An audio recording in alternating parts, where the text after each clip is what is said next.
Have you ever wondered on the purpose of your existence? What if the answer lies not in the destination but in the journey itself? Such profound questions have been contemplated by seekers of truth since time immemorial. Today we explore the concept of the Eightfold Path, the fourth noble truth of Buddhism. This is more than just a philosophical doctrine. It's a practical guide to living, a blueprint for navigating the complexities of life. Enlightenment, a term often associated with Buddhism, is a state of ultimate understanding and peace. It is not a destination but a journey, a process of continual growth and self-discovery. In this journey, the Eightfold Path serves as a compass, guiding us towards this state of enlightenment.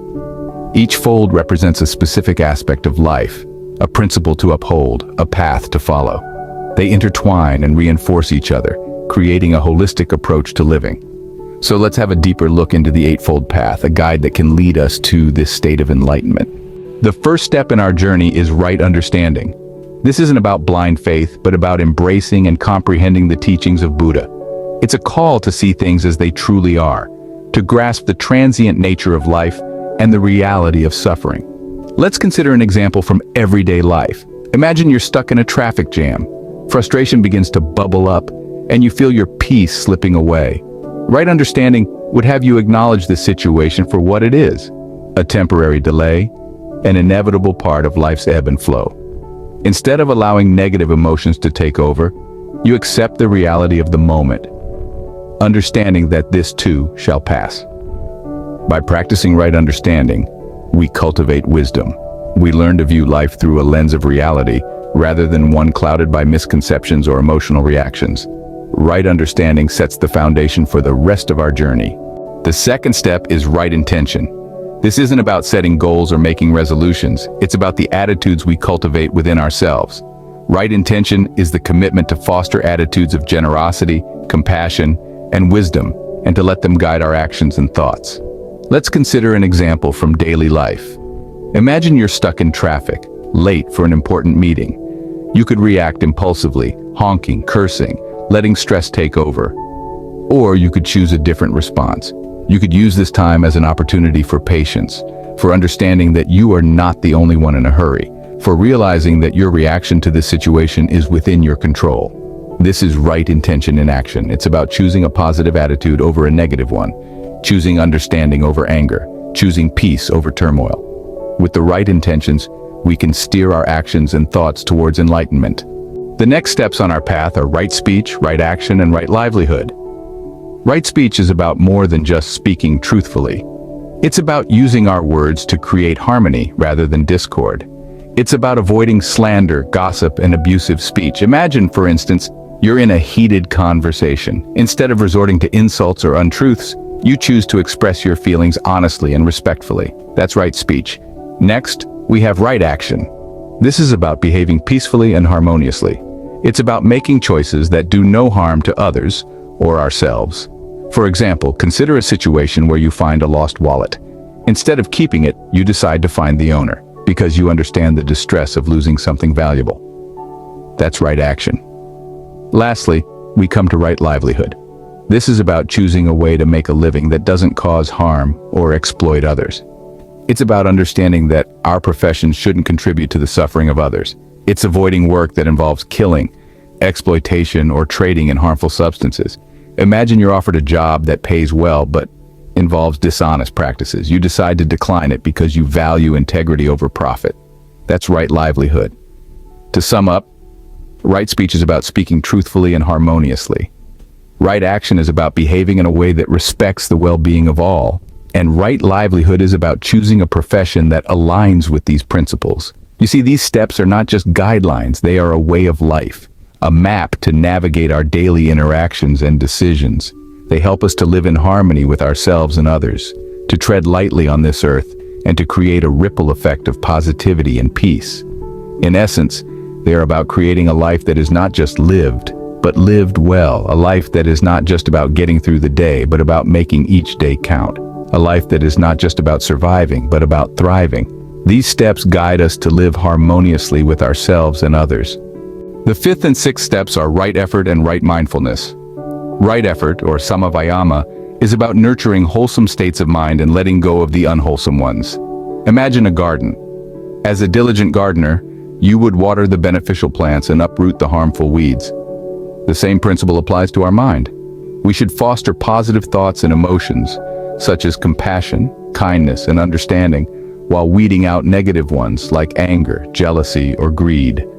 It's about making a conscious effort to keep our mind healthy, just like we'd keep our garden flourishing.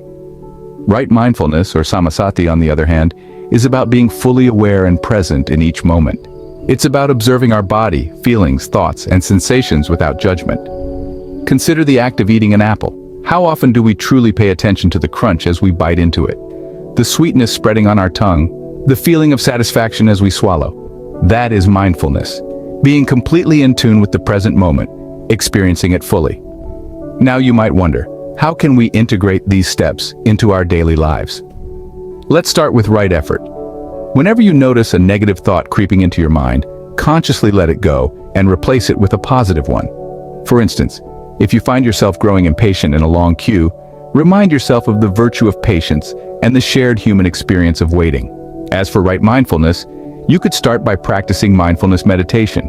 Designate a quiet time each day to just sit and observe your thoughts, feelings, and sensations without trying to change or judge them. You could also practice mindfulness in mundane activities like washing dishes or walking.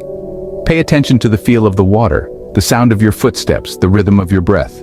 Through right effort and mindfulness, we cultivate a state of conscious awareness. This awareness is like a clear mirror, reflecting things as they are, free from the distortions of our biases and preconceptions. And it is in this clear seeing that we find the path to enlightenment. The final step on our path is right concentration.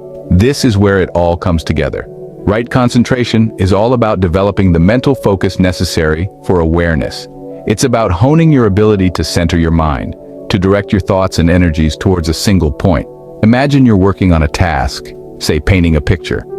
The world around you swirls with distractions, the ticking of a clock, a bird singing outside, the aroma of dinner cooking. Right concentration means immersing yourself fully in the act of painting, your attention undivided, your mind absorbed in the flow of brush on canvas. Distractions fade away, you're completely in the moment. This is the essence of right concentration. It's a state of tranquility where your mind is still yet alert, focused yet expansive. With right concentration, we can maintain our focus on the path to enlightenment. So how does the Eightfold Path relate to our everyday lives? The Eightfold Path is not just a blueprint for spiritual enlightenment, but it's also a practical guide for living a life of understanding, peace, and harmony. It serves as a compass, pointing us in the direction of ethical conduct, mental discipline, and wisdom. Let's start with right understanding. It encourages us to see the world as it truly is, not as we perceive it to be. It's about recognizing the transient nature of life and the interconnectedness of all things. This understanding can help us navigate life's challenges with more clarity and less suffering. Next, right intention. It's about cultivating positive attitudes and motivations. In our daily lives, this could mean practicing kindness and compassion towards ourselves and others. It's about making decisions that are not driven by greed, anger, or ignorance, but by love, empathy, and understanding. Right speech, action, and livelihood are about ethical conduct. They guide us in how we communicate, how we behave, and how we earn a living. They remind us to speak truthfully, to act non-harmfully, and to engage in work that contributes positively to our communities. Right effort and mindfulness, on the other hand, are about mental discipline.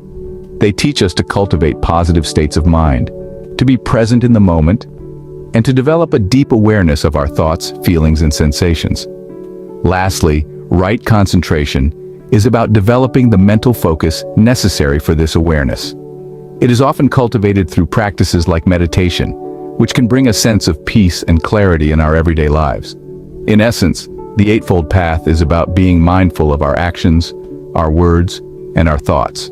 It's about living intentionally, ethically, and mindfully. It's about cultivating a life of understanding, peace, and harmony. The Eightfold Path may not provide all the answers, but it certainly illuminates the journey.